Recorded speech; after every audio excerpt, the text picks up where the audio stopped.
Tahanan ito ni Ginoong Rudolph at pamilya niya. Namuhay silang mga magsasakang nag-aalaga ng baka sa tahimik at payapang kanayunan ng Sweden, malayo sa ingay ng lungsod sa malalawak na bukirin. Ang buhay dito ay tahimik at walang gaanong nangyayari, kung saan ang bawat araw ay tila nagdudugtong-dugtong lang ng walang malalaking pangyayari.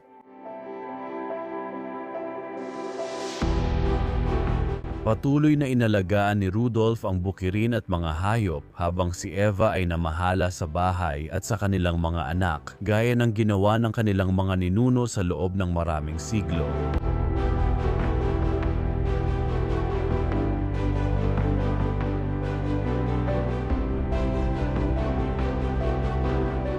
Ngunit nagbago ang lahat. Sa isang maulan na araw ng taglagas, ang lokal na dam na punong-puno na ay biglang pumutok at binaha ang mga baryo sa ibaba. Sa malas, ang kanilang bukirin ay nasa pinakaapektadong lugar at karamihan dito ay tinangay ng baha. Nakakalungkot, maraming alaga nila ang nalunod.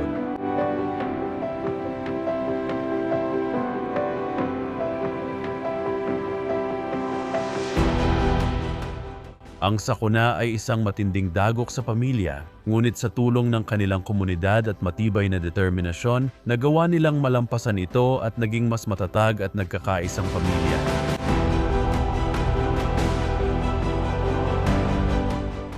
Sa mga sumunod na taon, namuhay silang payapa bilang pamilya gaya ng dati bago ang trahedya, pero ngayon ay mas maingat na sila. Mula dekada 90, iniwan na ang bukirin, pumanaw sina Rudolph at ang asawa niya at ayaw ng mga anak nilang ipagpatuloy ang buhay sa bukid. Sa labis na tuwa, ikukwento namin sa inyo ang kwento ng kahangahangang pamilyang Suweko na ito at bibigyang buhay magpakailanman ang kanilang kwento.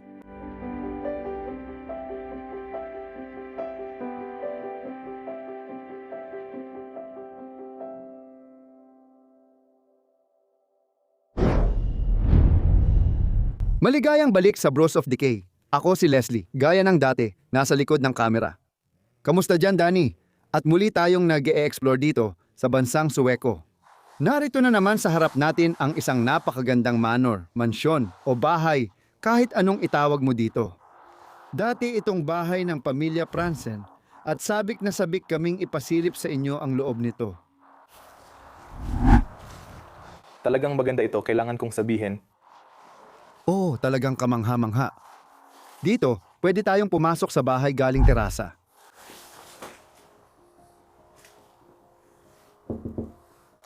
Ayan pala kayo lahat. Hello. Maligayang pagdating. Oh, simulan na natin ang video at sisimulan natin ang pag-explore dito. Sa patio ng bahay, sa porch. Harapang pinto o gilid na pinto, gaya ng dapat mong sabihin na nagmumula sa labas ng bukirin at papasok sa bahay. Ayos ito kasi dito sila nag-iimbak ng gamit. Una, pagpasok mo agad, makikita mo. Gustong-gusto ko yung kulay ng kahoy dito sa loob. Ang ganda ng pagkakagawa. At pati yung mga susi ng bahay ay literal na nakasabit lang dito. Palagay ko, pati susi ng pinto sa harap dahil abus lock din ito. Hindi, sa kasamaang palad, hindi sila kasya. Ang astig sana nun kung nagkataon. Oo, ang astig talaga ng mga pinto. Oo, isasara ko sila para sa'yo para makita mo na. Bukas ang harapang pinto, oh. Parang isang malaking mansyon o manor at pagkatapos ay makakapasok ka sa napakagandang bahay ng pamilya Franzen. Wow! At dito tayo papasok sa unang kwarto, sa kanilang pasilyo. Sa Sweden, maraming bahay din ang may pasilyo. At pwede mong isabit ang iyong coat dito, kunin ang iyong sombrero o kung anumang kailangan mo. Malamang pati payong dahil madalas umulan sa labas ng bahay. Medyo magulo ngayon pero makikita mo pa rin kung paano ito dati. May mesa dito sa ilalim, kaya malamang may nag-aral dito noon. Interesado ako sa kasangkapang ito. Pasensya na, may bote sa sahig pero talagang curious ako tungkol dito. Siguro para lagyan ng pampalasa o kung anuman sa pasukan. Oh, hindi ako sigurado, pero parang ganun. Oh, hindi ko alam. Hindi na gumagana ang kuryente. Malugod ko kayong wini-welcome sa kanilang magandang kusina. Kailangan kong aminin na sabay ko itong kinaininisan at minamahal. Oo, Ang kulay nito ay parang berde lang. parang ayokong maging kadiri pero parang kulay suka siya. Oo, tama. Sasabihin na lang natin, kulay suka siya. Oo, tama. At napaka-Swedish din ng kusina. Kailangan kong sabihin, Parang tulad lang ng ibang kusina na nakita natin dati. Habang nag-iikot tayo, tingnan mo muna itong cooking island dito. Karaniwan na may kalan dito. Tingnan natin kung anong meron. Meron tayong number 726 dito mula sa brand na Husqvarna Kushkavana. German brand ba? Oo, tingin ko German brand nga. Wala akong alam. Napakagandang kalan, 4 na lutuan, at nandito ang pamilyang Franzen. Ang ina ang nagluluto ng pagkain para sa pamilya, pinupuno ang tiyan at pinapasaya ang lahat. Tingnan mo yan. Kaya ito ang bulsa kung saan inilalagay ang mga kahoy, katabi lang ng kalan, at pwede kong lagyan ng kahoy ang kalan ng ganito habang sila ay nagluluto. Maraming salamin sa lupa. Maraming sirang gamit na nakikita ko na sa bahaging ito. Oo, makikita mong lahat ay bumagsak, pati ang cabinet. Iyan ay literal na taon-taon ng pagkabulok. Nagsisimula ng malaglag ang mga bagay. Nagsisimula ng masira. Makikita mo itong nakakalat sa sahig. Pwede ba? Oo, sige, tuloy ka lang. Parang paglilibot ito sa bahay. Live na ang aming Iceland series. I-click dito sa taas para mapanood ang mga video tungkol sa Iceland. Ganito rin ang mga bahay doon. Pero medyo mas maliit. Tama, pero estilong Icelandic naman. Kaya siguradong ayaw mong palampasin ang episode na yon. Oo. Puno pa rin ng lahat ng kailangan sa bahay ang buong pantry. Mula kape hanggang tasa, plato, pati mga benda at lahat. Nandito pa rin. Mukhang napakatanda na ng mga ito. At ngayon, kaibigan ko, 12 degrees Celsius ang temperatura. Medyo maganda pa rin ang panahon sa labas. Oo. Oo. Maganda pa rin. Tulad ng sinabi nila sa atin, Maganda ang Sweden. pupunta ka ng Sweden ngayong Oktubre. Sabi ng iba, baliw kami. Pero sa totoo lang, maganda naman. Sa totoo lang, nagugustuhan ko ang taglagas dito dahil sa mga dahon at mga kulay. Maganda talaga, sobrang ganda. Maganda ang Sweden. Nandoon pa rin lahat sa loob. Syempre. Kailangan din nating buksan ang ref, di ba? Ay Diyos ko, nako. Naku, Bakit ko ba palaging ginagawa to? iniwan na ang bahay na ito simula pa noong umpisa ng dekada 90. Ang huling bagay na nakita ko dito sa ngayon, kasi dito pa lang kami sa ibaba tumingin, ay mula pa noong 1991. Ibig sabihin, iniwan na ang lugar na ito ng 31 taon. Nakikita ko si Danny sa likod ng kamera, hawak ang ilong. Ngayon lang, naamoy ko na. Yung amoy lumalabas mula sa ref papunta sa mukha mo. Diyos ko. Dito makikita mo talaga yung kulay suka na berde sa kusina. Hindi maganda yung kulay na yon para sa mga pinto. May isa pa tayong pasukan sa bahay at interesting din ang kwarto na ito. Mukha itong parang sidebar o kung ano man. Kita mo yung mga lagari at iba pang gamit. Oo, nag-iwan sila ng gamit dito. Mga panlabas na muebles, ilang kahon, at iba pa. Kaya lahat nakaimbak dito. Oo nga, mukha siyang Diyos. Lahat ng susi at nakakatakot na bagay para sa akin. Ay grabe, hindi ko pa nga nakikita. Nakakita ako ng usa, mga sungay ng usa na nakasabit dito sa pader. Diyos ko. Talagang itim ito. Hindi ko pa ito nakitang ganito dati. Malamang pininturahan ng spray o kung ano man. Ano yon? Tinitingnan ko rin ba? Mukhang piraso ng kahoy. Oo, napaka-interesante ng piraso ng kahoy na yan. Malamang mas matanda pa kaysa sa inakala kong astig. I-display natin dito. Ay grabe. May isa pa pala dito. Nako, Ito mukhang... Hindi ko nga alam. hindi, parang vinyl ito. Oo. Gusto ko rin ang mga kurtinang nakasabit sa harap ng bintana. Wow! Nakita mo na ba ito? Sandali, nasan ang connect? Sa pinto ba? Kaya ngayon parang automatikong sistema na para isara ang pinto. Pero noon, Oh, ayos. matalino. Ang astig nun. Oo, kasi kapag taglamig gusto mong laging nakasara agad ang mga pinto. Naiintindihan ko kung bakit nila yon ginagawa. Sige, balik tayo sa kusina. Salamat, Meister. At mukhang sa isang punto, noong pumanaw si Rudolph, ang dating may-ari, nag-iipon sila ng ilang gamit sa loob ng bahay para ilabas ito. Ngunit sa di malamang dahilan, dito nila nilagay lahat ng kahon at di na inilabas. Oo, na talagang kakaiba. Oo, siguro may nakuha na ang taong nagtatrabaho doon na hindi ko alam. Napaka-interesante rin nito. Makikita mo rito ang tipikal na Swedish na bintana. May bintana sa labas at isa pa sa loob. At iyon ay mula pa noong panahon na iyon, noong 1900s, 1800s panahon ng pagkakaroon ng double glazed na bintana. May double glazed na bintana na sila bago pa ang iba kasi dalawang magkatapat na bintana at may air barrier sa gitna para sa insulation. Oo. Napaka-interesante rin ng pader dito. Wow! Skorpioner. Koch echt energielig dag. Pasensya, sinusubukan kong matuto ng kaunting Swedish, pero mahirap talaga. Maraming mga dyaryo. Ika-siyam ng Abril Martes. Ika-siyam ng Abril, sabi dito, tungkol sa fashion. Wow, gusto ko yan.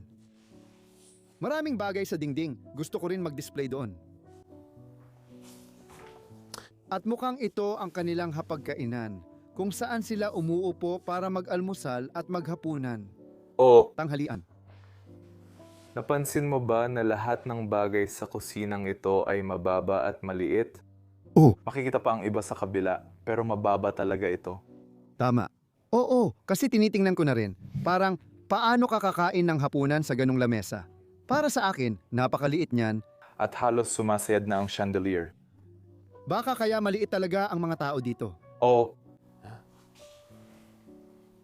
Itong mga kahoy na tasa, gustong gusto ko talaga sila. Ang cute-cute nila.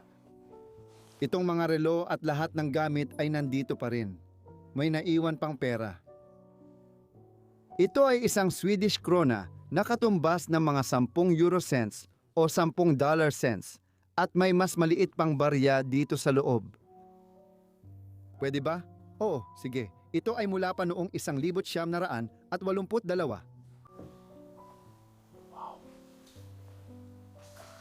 Wow. Sige, ngayon pwede na tayong pumunta sa kabila. Ay, ang daming bubog sa sahig.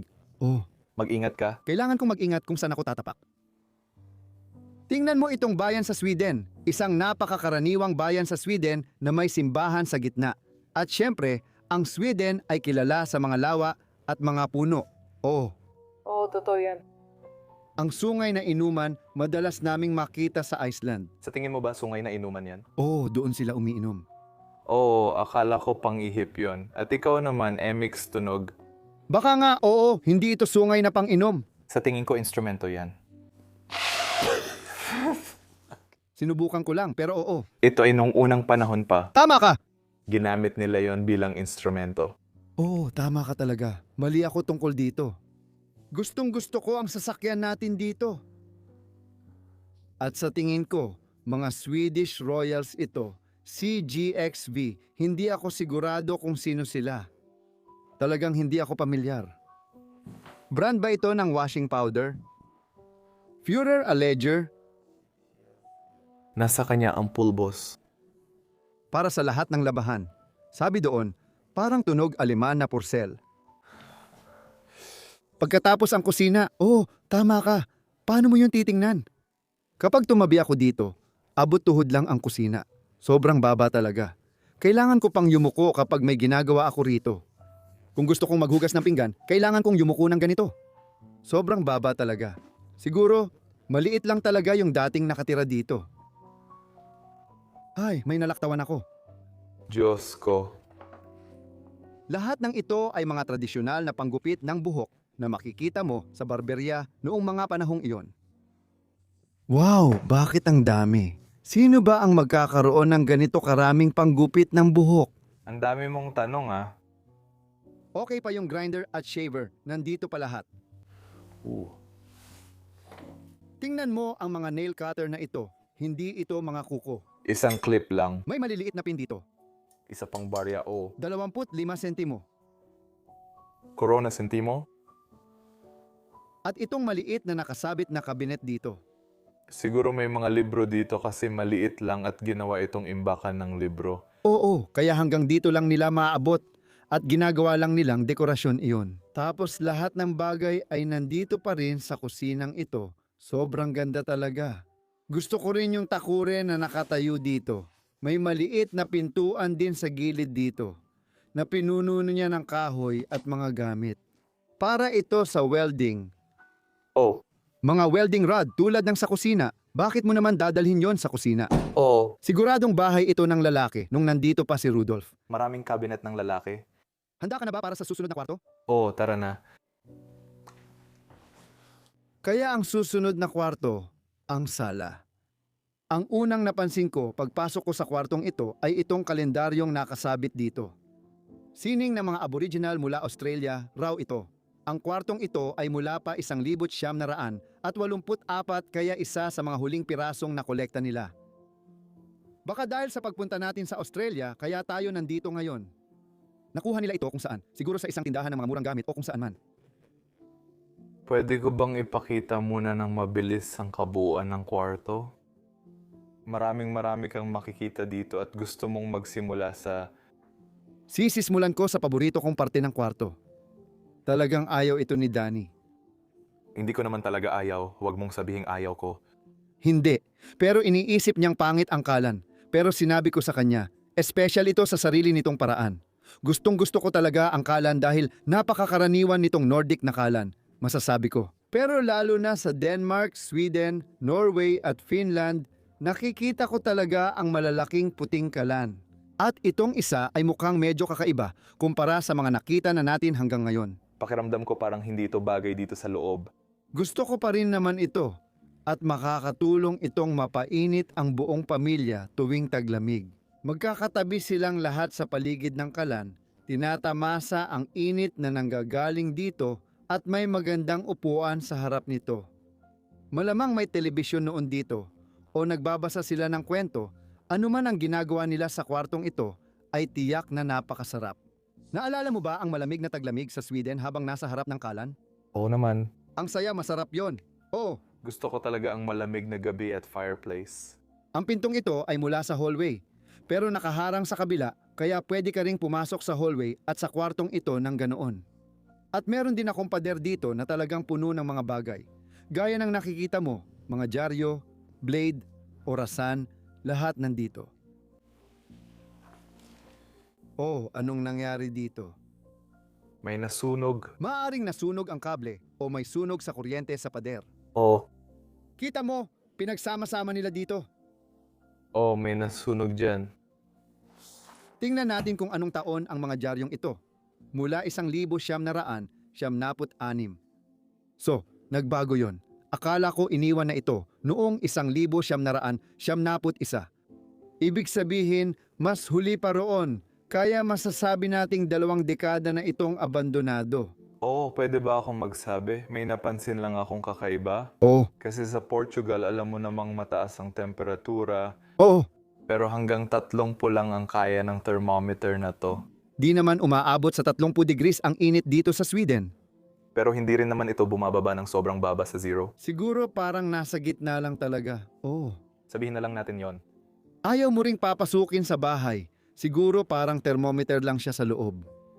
Kaya madaling mabasa ang temperatura sa loob ng bahay dahil mabilis mo lang itong masulyapan at makikita mo na 13 degrees na ngayon sa loob ng bahay dito. Wow, gusto ko rin itong maliit na salamin dito. Yung kahon, yung inukit na kahon sa ibaba. Tingnan mo ang likhang sining dito. Sa Nordic na rehiyon, mahilig sila sa inukit na kahoy. Gusto ko rin itong orasan, talagang maganda. Oo, kamangha-mangha. At dito sa ibaba, meron tayong mga sungay ng usa na may lalagyan ng kandila at nandito ang duwende na nakatayo. At meron ding maliit na dispenser ng mantika sa gitna ng sala dito.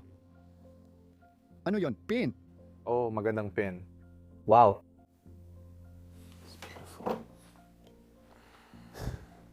Talagang merong mahilig tawagin ang upuan kung saan dati umuupo si Rudolph. Lahat ng mga kaibigan at pamilya. Kita mo, 3 henerasyon ng telepono yan. Para sa akin, binili lang niya tapos iniwan na lang, hindi ginamit. Pinakapaborito ko talaga ito. Oo, alam mo pa ba kung paano ito gamitin? Oo naman. Oo. Kaya kukunin mo yung numero para sa mga hindi nakakaalam. Malamang alam na ng lahat ng nanonood ko yan. Tapos idadial mo yung 8, tapos idadial mo yung buong numero. Kukunin mo yung telepono o hindi, hawak mo yung telepono habang ginagawa mo yun, di ba? Oo, tama. Matagal na rin mula nung huli akong gumamit ng ganun. Nandito pa rin ang mga flake plants kahit 20 taon na. Gustong gusto ko talaga ang mga orasan na ito. Pendulum na orasan ba ito? Wala akong ideya. Maganda ito. Lahat ng mga pindutan. Wow, ang daming mga pindutan. Oo. Oh, magandang kabib. Oo, pero parang may ginawa sila dito. Isa itong pitaka, isa itong lalagyan ng barya. Isa itong maliit na lalagyan ng barya. Wow, ang ganda niyan. Palagi mo itong dala at sa tindahan, magugulat ang mga tao kung bakit may shell ka. Pag binuksan mo, nandoon lahat ng pera mo. Gusto ko yan. Tanawin sa Sweden, ang mga puno, ang bahay sa likuran, ang usa. Oh, ang mga usa, syempre. Alam mo ba na 70% ng Sweden ay natatakpan ng kagubatan? Buong bansa, 70%? Wow, 70% ng bansa ay natatakpan ng kagubatan? Oo. Kakadating lang namin, puro gubat talaga kahit saan. Oh, pwede ko rin bang ituro ang kanto na to? Ang ganda, tingnan mo to. Ang cute din talaga, lalo na yung ilaw sa kanto at itong maliit na footrest dito. Binuksan pa nga nila, kita mo naman. Wow, may mga sulat pa sa loob. Sa tingin ko, may violin box tayong nakatayo dito. Walang violin. Walang mga normal na violin, bihira mo makita yon. Kaunti lang ang nakita ko. Mahal talaga sila at bihira lang silang matagpuan. Parang kapag ikaw ang unang makakita ng abandonadong lugar, doon mo lang sila makikita. Tapos meron pa tayong isa pa. Parang maganda hindi siya sulok pero parang isang magandang patungan dito. Una sa lahat, itong painting dito sa itaas. Ganito kadalas namumuhay ang maraming Swedish. May bahay, lawa at bangka. Ito ang Sweden.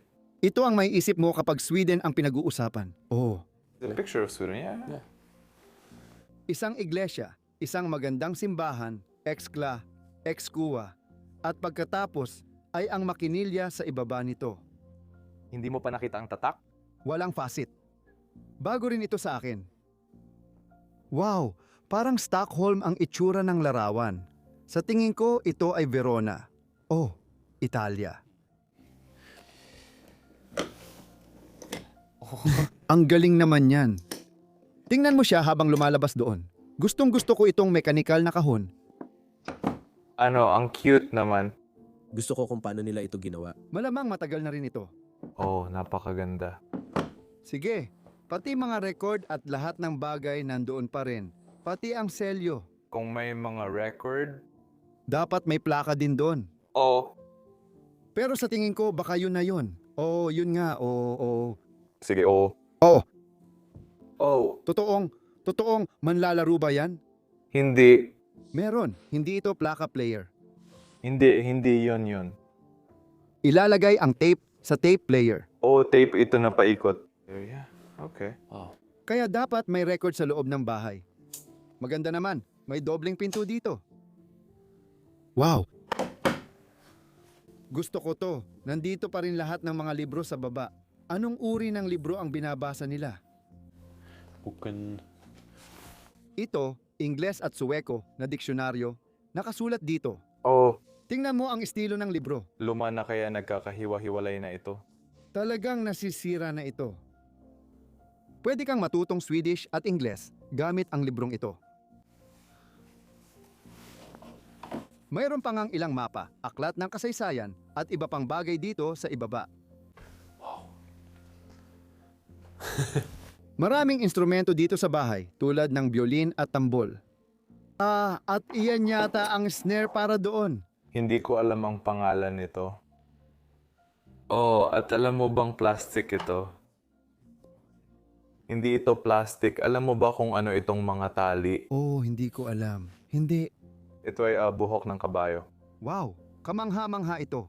Lahat ng mga original na nakikita mo sa mga dula at orchestra ay gawa sa buhok ng kabayo. Kahanga-hanga yun.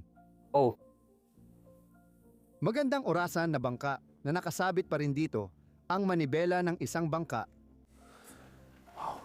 Pagkatapos dito sa ibaba, may parang abandonadong bahay sa Sweden na nakasabit. Medyo kamukha nito ang labas ng bahay na iyon at napapaligiran ng damo. oo, medyo mas maliit pero kamukha nga. Kamangha-mangha sa gilid. Dito, meron na naman tayong isa pang upuan. May gitara dito. Mahilig talaga sa musika ang mga tao dito. Pati na rin ang mga kaibigan at mga tao dito. At mahilig din silang maglakbay at mangolekta ng mga bagay, gaya ng nakikita mo. Kronberg, Gutenberg, Dinamarca, iyon lang. Nandito lahat yan sa hilaga ng Europa at karamihan sa mga lugar na ito ay nasa Sweden. Maganda, gusto ko ang pagkakagawa nila nito. Oh. Para siyang alaala ng mga napuntahan kong lugar.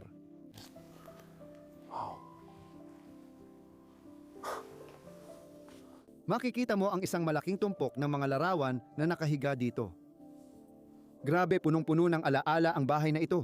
Makikita natin ang isang babae na nakatayo dito at malamang siya rin ang naglakbay at nagdala ng lahat ng mga bagay na ito. Hindi ko alam pangalan ng babaeng ito. Siguro siya ang ina ng pamilya. Siguro siya ang asawa ni Rudolf. Malamang asawa siya ni Rudolf. Kasi mukhang mas bago ang mga larawang ito. Mahilig silang maglakbay sa iba't ibang lugar nang magkasama.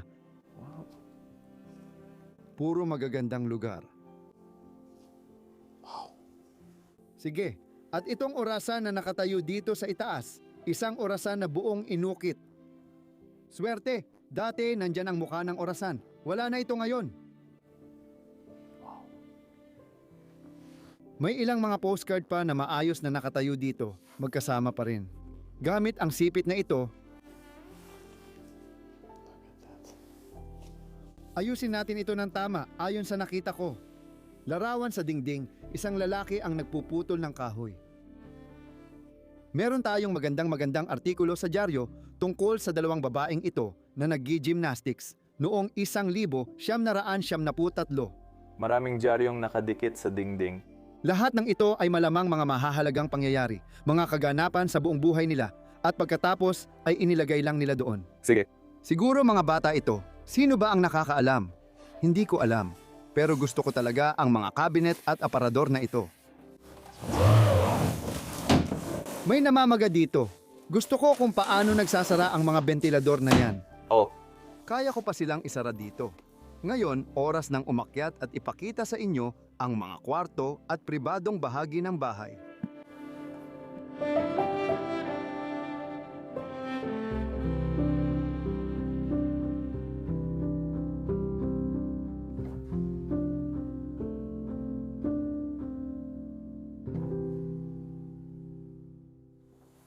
Kaya tara, akyat pa tayo sa hagdan. Excited akong makita ang itaas na palapag ng bahay na ito. May mga artwork at dekorasyon sa bawat parte, pati na rin sa shelf papunta sa itaas. Mukhang lahat ng kuryente sa bahay ay idinagdag lang pagkatapos, kaya napakaluma ng mga saksakan.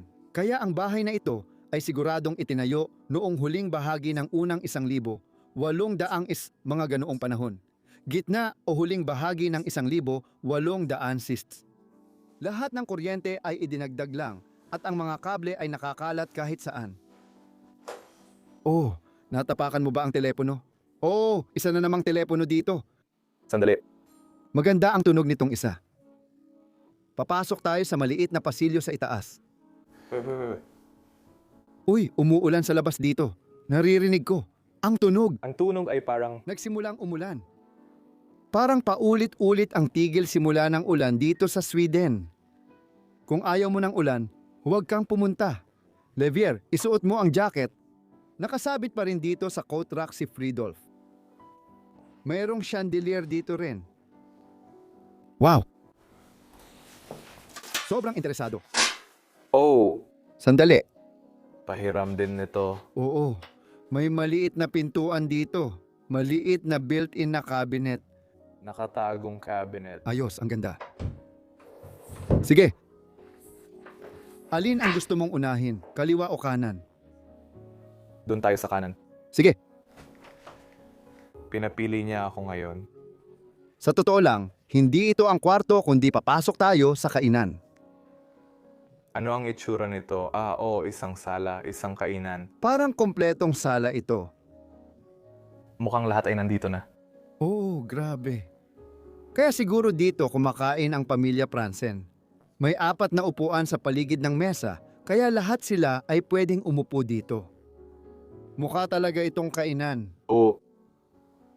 Ang una kong ituturo dito sa kwartong ito ay pareho lang sa nasa ibaba. Kita ko na agad. Isa rin itong mechanical na aparato, ngunit hindi na ito masyadong maayos gumana. Lexand, 1,945. Wow, sige. Maganda! Siguradong handmade lahat. Ano sa tingin mo? Para ba talaga yun dito? Oo. Para sa akin, palamuti lang yan. Sa tingin ko may gamit yan kasi kung may ilalagay ka dito, kakainin yon ng ibon. Di ko alam kung may iba na ganito rin ang laman. Comment lang kung meron. Nakaka-interest talaga ang section. Gusto naming malaman kung ano ang ilalagay mo rito. Gaya ng bola o iba pa. Wala akong ideya. Tingnan mo sa gitna ng mesa, ang daming naiwan dito. Silfa na libro na akin. Oh, ito yung state na libro, sa tingin ko. Ang pasaporte? Parang ganoon. Oo, tama! Ito ay galing kay Rudolph. Tingnan mo, ito ang larawan at impormasyon. Ipinanganak noong 1921 at 21 pagkatapos ng unang digmaang pandaigdig. Wow! Nandito pa lahat ng mga card at lahat ng bagay. May ilang mga larawan pa rin dito. May mga dagdag pang larawan. Mula sa isang parada sa kung saan. Oh wow! Ang ganda! Ang ganda talaga. Simulan natin sa side na ito ng kwarto. At ang una mong makikita doon ay 4 na maleta. Hindi ko alam kung 4 na tao ang tumira sa bahay na ito. Baka yun yung mga maleta na ginamit ko sa paglalakbay, gaya ng nakita natin dati. Mahilig silang maglakbay, kaya kailangan din nila ng mga maleta para doon. At gustong-gusto ko yung mga may letra. Maraming bagay na naiwan dito sa mesa, malamang lahat ay gawa sa kamay. Oh, sigurado yan. Gawang kamay na plato, siguro gawa ng mga bata. Gusto ko ang mga maliliit na salamin na ito. Oh, Maglalagay ng kandila sa gitna dyan. Oh, tapos ire-reflect ng salamin ang ilaw papasok sa kwarto. sa tingin ko hindi yata ganun gumagana yon. Sige. Mas maraming mga pindutan. Oh. Marami. Oh, At maraming gamit para sa swing. Mga gamit para sa pagsaswing. tingnan mo itong sulat dito. Tapos mga larawan. Oo. Punong-puno talaga ito. Wow! Tingnan mo yan. Parang nasa Paris ito. Oo, sasabihin ko rin yan kanina. Napakagandang mga sulat kamay na tala, mga sulat kamay na liham.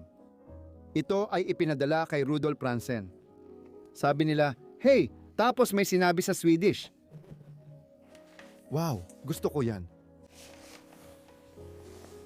Okay? Dito sa kanto, meron tayong upholstered na upuan na may lampos sa tabi nito. Mukhang napakaganda nito. Maganda rin pati ang chandelier. Oh. Ang chandelier lamp ay hindi chandelier. At tinitingnan ko rin ito. A-N-N-E. Pero oo, itong mga kandilerong ito, makikita mo sa dami ng kandila na meron ako kung anong relihiyon sila galing. Pero ang 7 ay kadalasang Hudyo. Oh, At oo nga, nakita ko rin yon. pati 7, Ang mukhang Pasko yon. Paskong Pasko. Paskong Pasko ang dekorasyon. Oh, Pero si 7 ay karaniwang Hudyo. oo nga.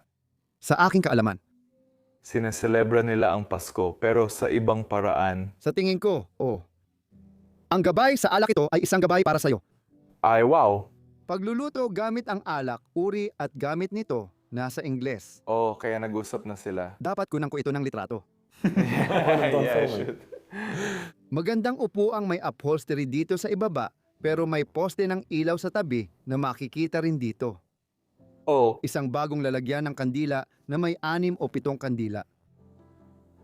Wow! Itong bangko dito sa kanto, inukit na kahoy na bangko, maingat na dinisenyo sa loob ng mga taon, hindi naman sa loob ng mga taon, pero ito, malamang ay luma na rin. Oh, matagal na itong kinakalawang sa alikabok sa paglipas ng mga taon. Sobrang maruming dyaryo ang nakasabit dito. Mahilig talaga akong tumingin ng dyaryo, simula pa noong 1985. Matagal nang iniwan ang bahay na ito. Oh, Makikita mo pa ang mga presyo noon sa Swedish krona. kaya pareho pa rin ang barya nila hanggang ngayon. Oo. Gaya ng dati. Sige, oo. Parang isang musikal na sulok dito. Heto na yung plaka na hinahanap natin. Oo, Sige, iniwan dito. Mukhang bago pa. may ilang radyo rin. Meron pa isa doon sa baba. Wow! Music tower ang galing. At ayun, isa na namang parol. At dito, meron na naman. Ano yan? Oh. Ayokong mag-assume dito sa bahay na to. Pero malamang may kinalaman sila sa Shudism. Oh, Maaaring gawa ng bata para sa kanya. Walang laman dito. maganda ang kahon bulb, 1,947. Wow, siguro pininturahan ito ng kamay. Kahanga-hanga. At dito, isa na namang baul na may parol na nakatayo sa tabi nito. Nakita mo rin ba ang kalan sa loob ng bahay na ito o ang fireplace sa loob ng bahay na ito? Palagay mo ba konektado ito? Sa tingin ko, isa lang silang malaking fireplace. Oo, parang magkakakonekta yung mga chimney palabas ng bahay. Oo. Sige, yun din iniisip ko. Hindi ako sigurado kung pwede mo itong sindihan dito. Pwede mo. Pwede ka ring magsunog ng kahoy dito.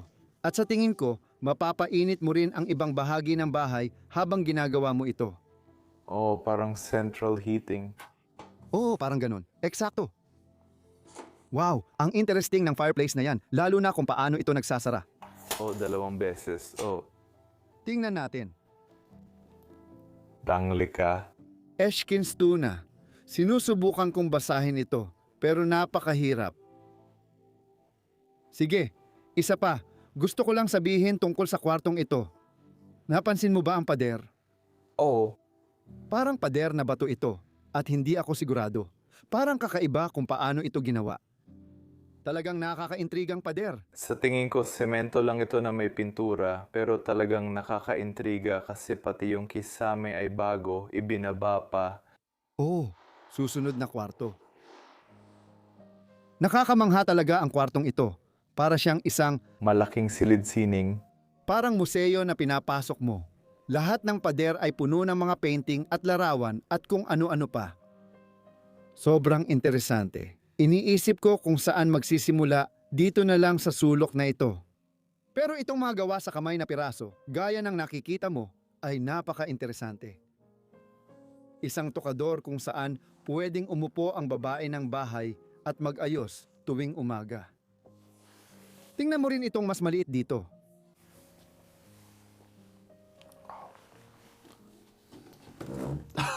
Tingnan mo yan, ang daming pang-ahit na naiwan.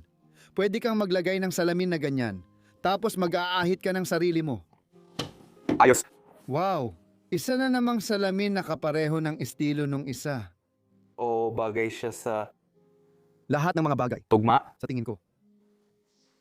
Oh, pati ito, tugma rin.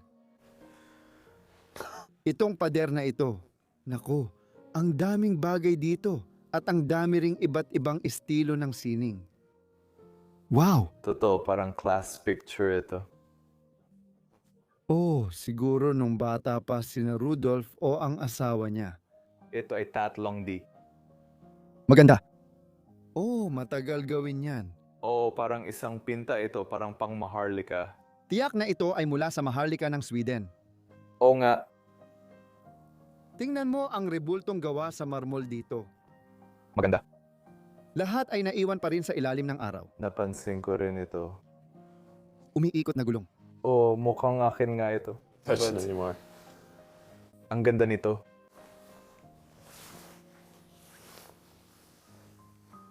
Aklat ng mga salmo. Oh, alam mo ba to? Psalm? Isang relihiyosong aklat ng mga Hudyo. Oh. Sigurado ako dyan. Kita mo ang bituin sa krus. Relihiyong Hudyo.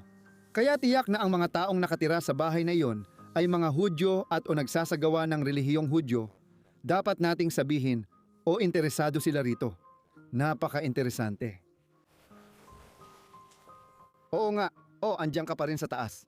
Oh, hindi ko pa naipapakita ang mga painting. Tinitingnan ko dito sa baba. Tanawin sa Sweden na may bahay at lawa.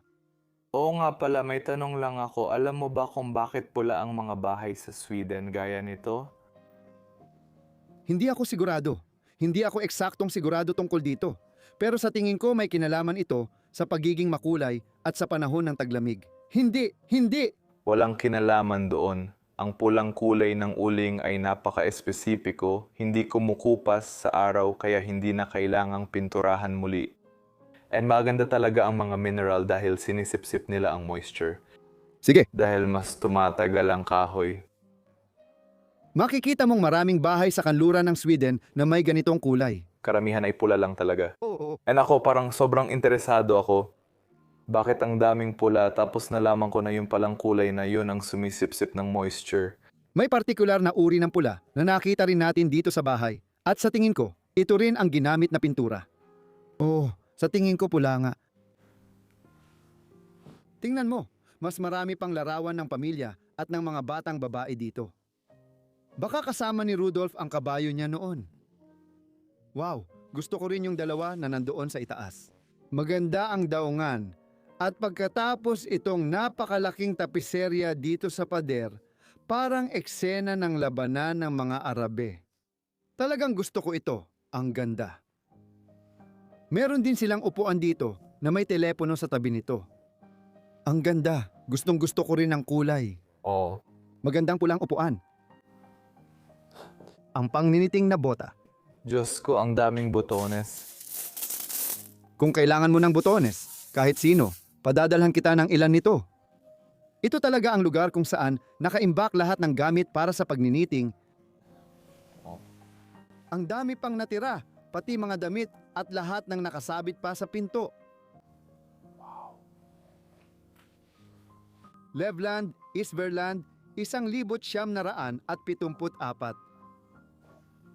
Ay, mas marami pang mga larawan dito sa ibaba. Tingnan mo ito. Siguro ito ang anak na babae o kung anuman, hindi ako sigurado dyan. Pero at ito, ang larawan ng klase ng mga batang iyon. Ito ay isang napakabagong larawan na at mukhang Norway ito.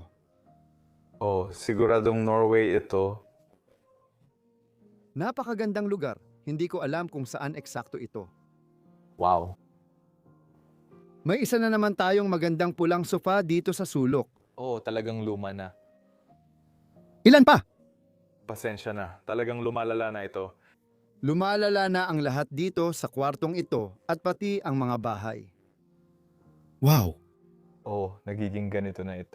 Nako, nagiging masama na ito. Kita mo sa camera, halos umuulan na. Tumutulo na sa loob. Tingnan mo sa sahig. Tiyak na masisira ang lugar na to. May timba sa pasilyo. Oo nga, dalhin mo ang timba. Nilipat namin dahil binuksan. Pwede mo ilagay sa ilalim niyan. Oo. Pwede ko bang isipin na parang ganun? Iniisip ko na parang ganun. Oo. Dapat ayos lang yon. Oo, hindi ko maipapakita ng maayos sa camera pero tumutulo na siya. Oo, Ang daming tubig dyan. makikita mo nang tumutulo sa sahig, di ko na kailangang ipakita. At dito, meron pa tayong isa pa. Yung likod ng fireplace na yun din. May fireplace bawat kwarto. Ganito isara at buksan ang chimney. Oo, para umikot dito. Ilang patayong larawan pa, talagang gusto rin ito ng mga patayong painting. Sige, oras na ngayon. Ay naku, gusto ko lang agad ipakita sa'yo. May ikatlong palapag din. Maikli lang ito, pero dito sa itaas, makikita mo na may hagdanan, napakatarik na hagdanan na papunta sa atik. Hindi ko alam kung may ginawa sila dito sa loob ng bahay na to. Oo, Oo nga, nakaka-interes ito. Sige, ang camera. Salamat kaibigan. Maligayang pagdating. Ipapakita ko agad sa'yo dito sa likod. Nag-imbak sila ng napakalaking tumpok ng pagkain ng mga hayop. Sa tingin ko, ito ay... Kaya para sa mga hayop at baka na dati nilang inaalagaan. At ngayon, oras na para ilabas kita.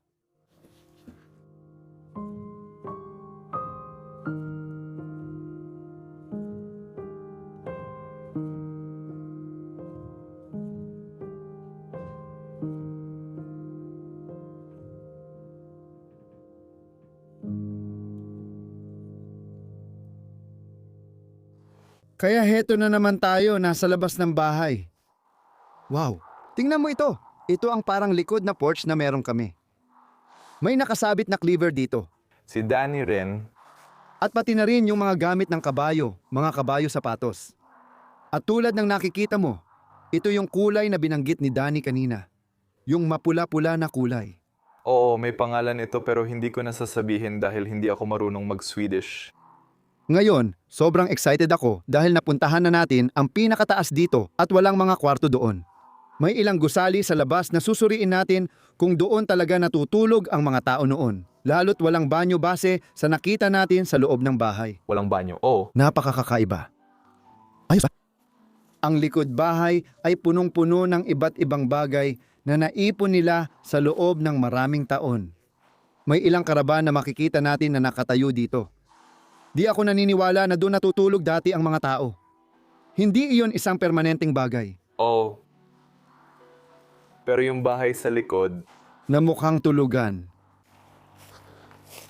Ay, sobrang tinubuan na ng mga halaman. oo, sobrang tinubuan na talaga. Medyo nahihirapan ako. Pasensya na, Lahat dito ay naglalagas ng balahibo. Crow. Oo, ayos ka lang ba? Oo, ako'y medyo Naglalakad at nahihirapan lang. sige, ito rin ay isang magandang bahay. Masasabi kong bahagi ng bahay o mismong tahanan. Oh, hindi. Hindi ito para sa bukirin. Oh, mukhang sira na talaga ito. Tingnan mo. Sobrang bulok na. Mas matagal na ring walang pumapasok dito kaysa sa kabilang bahay. Ding-ding, kailangan talagang mag-ingat. Wala na talaga ang bubong dito. Hindi ko alam kung pwede akong maglakad dito. Ang buong bahay, Diyos ko. Oh, nakikita kong gumagalaw ang kalan. Kita ko talagang ginamit nila ito bilang imbakan kasi may kalan dito. Oo, tingin ko ligtas ka nang pumasok. Sige. Kalan, mga palikuran sa likod. Oh. Maaaring ito ang naging kusina. Hindi ito kusina. May chimenea dito. Ay, may isa pang kusina dito. Sige.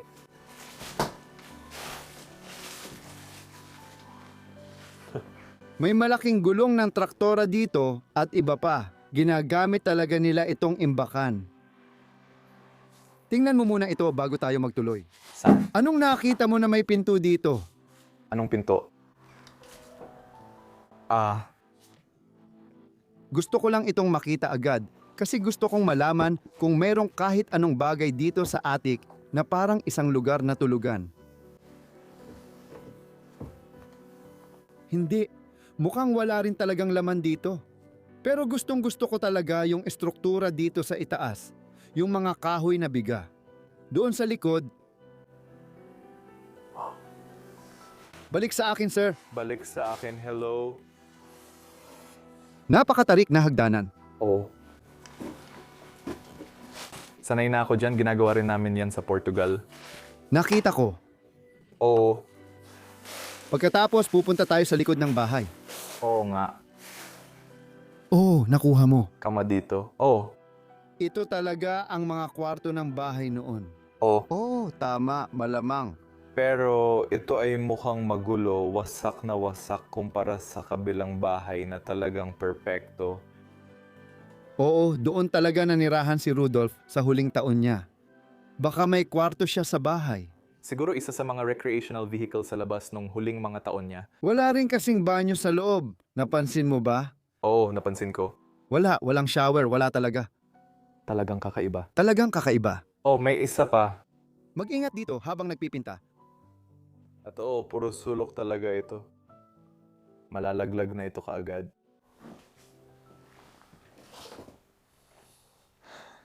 Wow. Magandang kastilyo. Sa tingin ko, Oh, hindi. isa pa ito. Oo, ito ang isa pang kastilyo. Hindi, pangalan niya ng kumpanya. Sige, lumabas ulit tayo pero mag-ingat tayo paglabas dito. Sa tingin ko, walang basement pero hindi ako sigurado dyan ng 100%. May isa pang bahay dun sa baba, Danny. Saan? Oo, bahay. Sige. Mahirap makita sa camera. Talagang bumagsak ito. Pero talagang bumagsak ito. Grabe, baka iyon ang banyo noon kasi napakaliit ng gusali. Oh, at hiwalay pa. Kaya Pero di ko alam. Di ko maintindihan bakit nila nilalagay yon sa labas ng bahay. Lalo na sa Sweden, sobrang lamig dito. Ewan ko. Pero interesante. Kung may alam pa kayong dahilan kung bakit walang banyo sa loob ng bahay, paki-comment na lang po. Nagpapasalamat kami kay Rudolph dahil makikita sa bahay na naging kamangha-mangha ang kanyang buhay. Gusto kong pasalamatan ang lahat sa panonood ng video ngayong linggo. At salamat din kay Danny sa pagkuha ng video na ito. Ang link ni Danny ay nasa description din. Salamat sa mga vlog niya tungkol sa Sweden.